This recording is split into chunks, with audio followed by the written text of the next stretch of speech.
Преди 4,5 милиарда години снимка на първата следа от въглерод на Земята. Първата поява на този назъбен елемент. Изключително близък план на това, което всъщност е... лицето на Тръмп.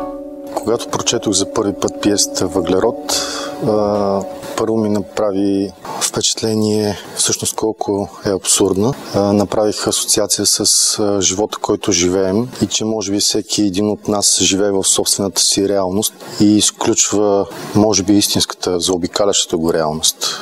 И забравяме за малките неща в живота, които може би са доста по-важни. Казахте ли нещо? Какво беше това? Не казах нищо. Аз съм това, което не е казано.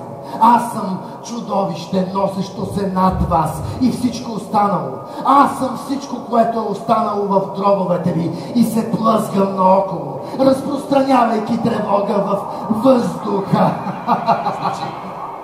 Значи всичко е наред у дома, а на работа? На работа всичко е страхотно. Получих повишение. Пак ли? Пак? Жена му го напусна. Казахте ли нещо? Не, нищо. В Протекст участвам за втори път и в процеса най-голямо впечатление ми прави това, че динамиката на работа няма нищо общо с динамиката на работа в стандартните театрални постановки и представления, в които съм участвал.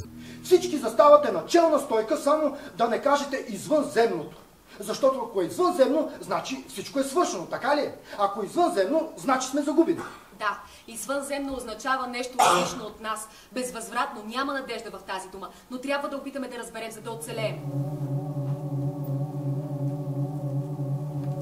То е различно, защото се провежда един единствен път. Това е уникален процес, в който актьорския състав участва и развива такива качества, които в редовите ни представления няма как да бъдат предизвикани. 5 атома на стереотипен диктатор, заключен в бункера си, който не разбира реалността, отвън не знае нищо за неорганичния свят, но вярва, че трябва да го контролира. Така че той вае камъни, изгражда километри стени и стига толкова далеч, да ви каже, че тази стена е едно от 7-те чудеса! Тези участия стават все по-желани от тях, тъй като са нещо различно.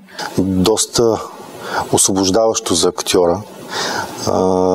Имаш пълната свобода да опитваш всякакви неща.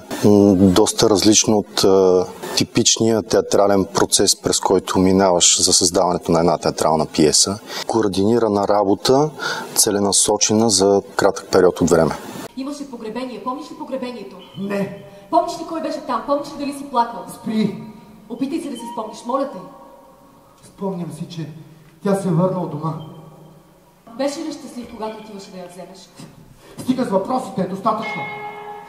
В Казанлък има много пишещи автори, които биха могли да участват със свои пиеси и ние се надяваме с това наше участие да предизвикаме от тях интерес да представят свои пиеси, които да достигнат до зрителите и надявам се да бъдат поставени на сцените на българските театри.